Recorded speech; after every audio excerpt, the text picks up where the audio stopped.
Hi hello ನಮಸ್ಕಾರ ಎಲ್ಲ ನಮ್ಮ ಕರ್ನಾಟಕ ಮಂದಿಗೆ welcome back to Kannada ಕ್ರಿಕ್ Hungama. ಬನ್ನಿ ಫ್ರೆಂಡ್ಸ್, ಇವತ್ತಿನ ಒಂದು 5 ಇಂಟ್ರೆಸ್ಟಿಂಗ್ ಅಪ್ಡೇಟ್ ಬಗ್ಗೆ ಡಿಸ್ಕಸ್ ಮಾಡೋಣ್ರಿ. ಅದಕ್ಕಿಂತ ಮೊದಲ ಇನ್ನು ಯಾರು ನಮ್ಮ ಚಾನಲ್ ಸಬ್ಸ್ಕ್ರೈಬ್ ಮಾಡಿಲ್ಲ ಅವರು ಮೊದಲು ಪಟ ಸಬ್ಸ್ಕ್ರೈಬ್ ಮಾಡ್ಕೊರಿ, ಲೈಕ್ ಕೊಡೋದು ಮರಿಬೇಡ್ರಿ, ಆಲ್ ನೋಟಿಫಿಕೇಶನ್ ಆನ್ ಮಾಡ್ಕೊರಿ ಅಂತ ಹೇಳಿ ಇವತ್ತಿನ ಒಂದು ಇಂಟ್ರೆಸ್ಟಿಂಗ್ ಅಪ್ಡೇಟ್ ಬಗ್ಗೆ ಡಿಸ್ಕಸ್ ಮಾಡೋಣ. ಬನ್ನಿ ಫ್ರೆಂಡ್ಸ್, ಇಲ್ಲೈತ್ ನೋಡ್ರಿ ಫಸ್ಟ್ ಅಪ್ಡೇಟ್.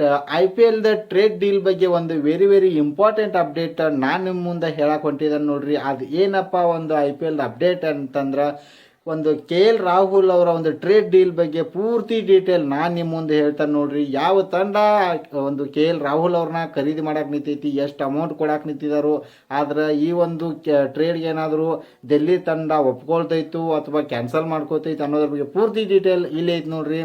ಬರೋಬ್ಬರಿ 25 ಕೋಟಿ ಕೊಟ್ಟು KL ರಾಹುಲ್ ಅವ್ರನ್ನ ಒಂದು KKR ತಂಡ, ಕೋಲ್ಕತ್ತಾ ನೈಟ್ ರೈಡರ್ಸ್ ತಂಡ ಖರೀದಿ ಮಾಡಕ್ಕೆ ಹೊಂಟೈತ್ರಿ. ಯಾಕಪ್ಪ ಅಂದ್ರೆ KL ರಾಹುಲ್ ಅವರು ಓಪನರ್ ಬ್ಯಾಟ್ಸ್ಮನ್ ಅದಾರು, with wicket keeping with captainship ಕೊಡಕ್ಕೆ KKR ತಂಡ ರೆಡಿ ಆಗೈತಿ.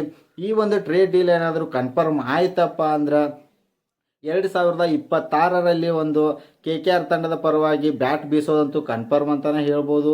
ಈ ಒಂದು ಟ್ರೇಡ್ ಡೀಲ್ಗೆ ಏನಾದರೂ ಡೆಲ್ಲಿ ತಂಡ ಒಪ್ಕೋತೈತು ಅನ್ನೋದು ನಾವೆಲ್ಲ ಕಾದು ನೋಡೋಣ್ರಿ. Almost confirm ಆದಂಗಾಗೈತಿ. ಮುಂದಿನ ವರ್ಷ KL ರಾಹುಲ್ ಅವ್ರು ಆಡೋದಂತೂ ಕನ್ಫರ್ಮ್ ಅಂತಾನೆ ಹೇಳ್ಬೋದು KKR ತಂಡದ ಪರವಾಗಿ. ಮುಂದೆ ಏನಾಗ್ತೈತಿ ಅಂತ ನೋಡೋಣ್ರಿ. ಮತ್ತು ನಾನು ನಿಮ್ಗೆ ಅಪ್ಡೇಟ್ ಮಾಡ್ತೇನೆ.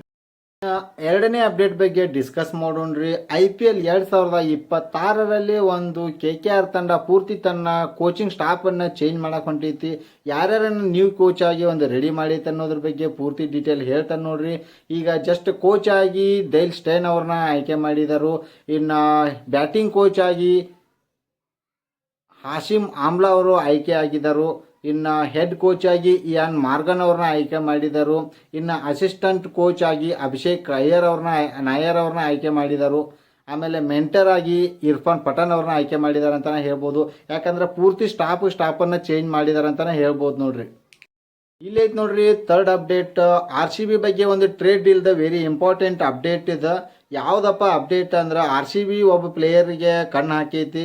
ಅವರು ಪ್ಲೇಯರ್ ಯಾರು, ಅವ್ರು ಎಲ್ಲಿದ್ದಾರು, ಯಾವ ತಂಡದೊಳಗೆ ಇಷ್ಟು ದಿನ ಆಡ್ತಿದ್ರು ಅನ್ನೋದ್ರ ಬಗ್ಗೆ ಪೂರ್ತಿ ಡೀಟೇಲ್ ಇಲ್ಲೈತೆ ನೋಡ್ರಿ.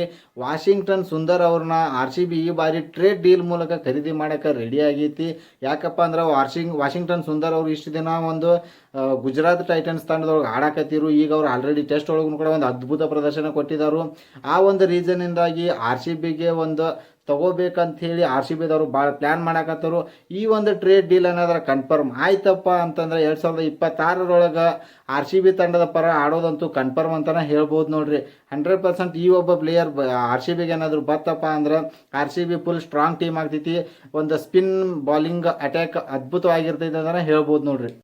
ನೋಡ್ರಿ ಫೋರ್ತ್ ಅಪ್ಡೇಟ್. ಮಾಜಿ ಕ್ರಿಕೆಟರ್ ಆದಂತ ಕಪಿಲ್ ದೇವ್ ಅವರು ಒಂದು ಸ್ಟೇಟ್ಮೆಂಟ್ ಕೊಟ್ಟಿದ್ದಾರೆ. ಜಡೇಜಾ ಮತ್ತು ಬೆನ್ ಸ್ಟೋಕ್ನ ಕಂಪೇರ್ ಮಾಡಕ್ ಹೋಗ್ಬೇಡ್ರಿ. ಯಾಕಂದ್ರೆ ಬೆನ್ ಸ್ಟೋಕ್ಸ್ ಅವರು ಒಂದು ಅದ್ಭುತವಾದಂತ ಆಲ್ರೌಂಡರ್ ಇದ್ದಾರೆ.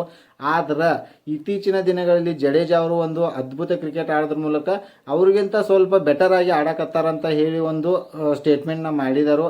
ಯಾಕಂದ್ರೆ ಜಡೇಜಾ ಅವ್ರ ಆಟ ಜಡೇಜಾ ಅವ್ರು ಆಡ್ತಾರೆ, ಬೆನ್ ಸ್ಟೋಕ್ಸ್ ಅವ್ರ ಆಟ ಬೆನ್ ಸ್ಟೋಕ್ಸ್ ಅವ್ರು ಆಡ್ತಾರೆ. ಅವ್ರಿಬ್ಬರನ್ನು ಕಂಪೇರ್ ಮಾಡಬೇಡ್ರಿ ಅನ್ನೋ ಒಂದು ಸ್ಟೇಟ್ಮೆಂಟ್ನ ಕಪಿಲ್ ದೇವ್ ಅವರು ಮಾಡಿದ್ದಾರೆ. ಇಲ್ಲಿ ಐತೆ ನೋಡ್ರಿ 5ನೇ ಅಪ್ಡೇಟ್. ಬ್ರೆಂಡನ್ ಮಕ್ಕಲಮ್ ಅವರು ಒಂದು ಗೌತಮ್ ಗಂಭೀರ್ ಅವರ ಮೇಲೆ ಒಂದು ಸ್ಟೇಟ್ಮೆಂಟ್ ಮಾಡಿದರು. ಅದು ಏನು ಸ್ಟೇಟ್ಮೆಂಟ್ ಅಪ್ಪ ಅಂದ್ರೆ, ಯಾಕೆ ಈ ಥರ ಸ್ಟೇಟ್ಮೆಂಟ್ ಮಾಡಿದರು ಅಂದ್ರೆ, 5ನೇ ಟೆಸ್ಟ್ಗೂ ಮುಂಚೆ ಒಂದು ಪಿಚ್ ಕ್ರಿಯೇಟರ್ ಜೊತೆ ಗೌತಮ್ ಗಂಭೀರ್ ಅವರು ವಾಗ್ವಾದಕ್ಕೆ ಇಳಿದಿದ್ರು, ಅವ್ರ ಜೊತೆ ಒಂದು ಜಗಳ ಮಾಡಿದ್ರು.